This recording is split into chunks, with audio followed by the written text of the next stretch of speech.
Alhamdulillah pada hari ini sebagai Ketua Umum Partai saya mendapat tugas untuk tadi telah disampaikan secara simbolik tentunya, karena kalau kesemuanya yang telah diputuskan itu tadi seperti Pak Sekjen katakan akan ramai sekali. Jadi saya minta pada Sekjen untuk mereka yang telah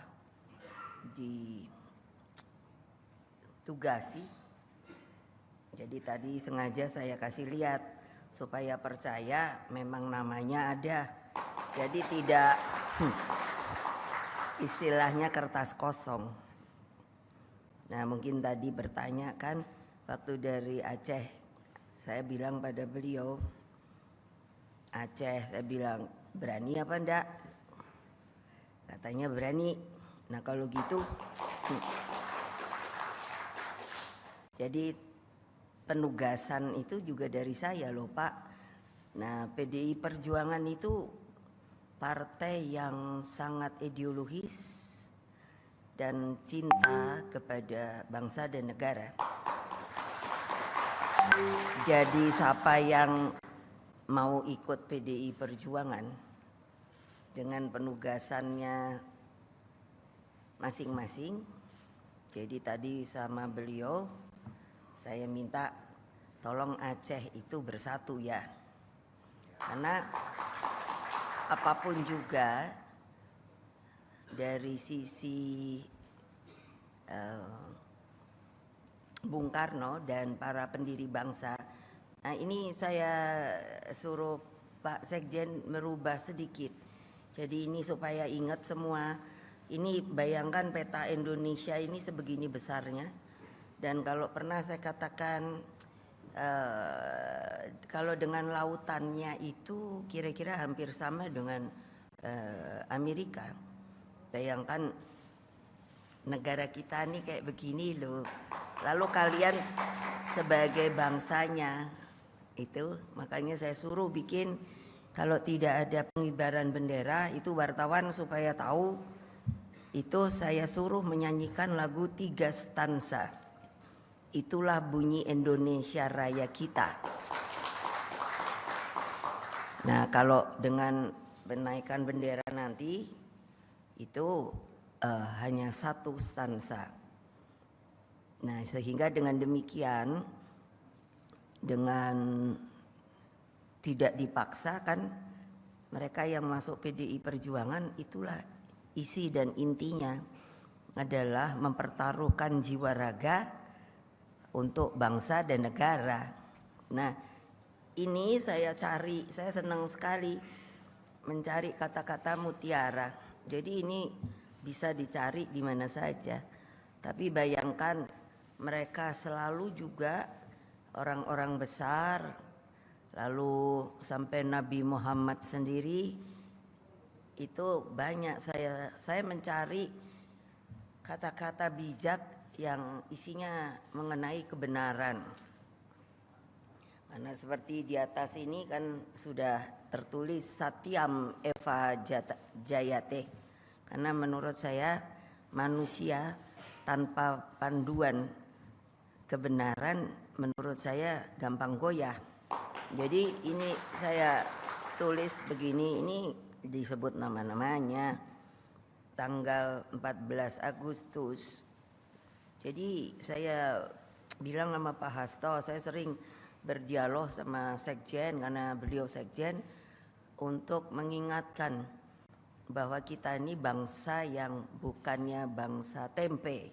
Itu bapak saya yang bilang, tempe kan enak ya, ya tapi kan dibikinnya jadi lembut ya. Jadi maksudnya harus yang namanya selalu harus punya semangat. Tadi kan saya suruh juga mengambil hal-hal yang sifatnya dokumentasi dari sejarah bangsa. Situ bisa bayangkan enggak sih? Itu perang aja kayak gitu. Kan tadi ada, kalau yang tidak ada warnanya saja sudah lapuk, maksudnya gambarannya rakyat lagi membawa senjata itu bertempur. Nah, maksud saya jangan dipikir itu oh, ibu hanya ingin nostalgia. Ndak, itu adalah semangat yang harusnya kita mewarisinya dan terus menerus. Karena di situ tadi di 3 stansanya kan bilang Indonesia mesti abadi, itu saya setuju banget. Karena saya melihat banyak sekali negara-negara yang boleh dibilang sudah hampir lepas tanah airnya. Jadi bayangkan kalau bukan kita yang mempertahankan, lalu siapa? Jadi seperti wartawan-wartawan ini juga jangan asal rutin mencari berita, kalian harus mengolah juga yang namanya apa coba? Iya, jiwa proklamasi itu, supaya tahu kalian nggak akan mungkin punya ini alat ini kalau ndak merdeka loh. Kalau ndak bisa menghayati merdeka itu apa, boleh datang ke tempat penjara. Saya udah pernah loh lihat penjara bapak saya di Sukamiskin. Bukannya ironis atau tadi bernostalgia, tidak. Itu kenyataan. Jadi pergi deh lihat. Maksud saya itu ada manusia kok tabah banget.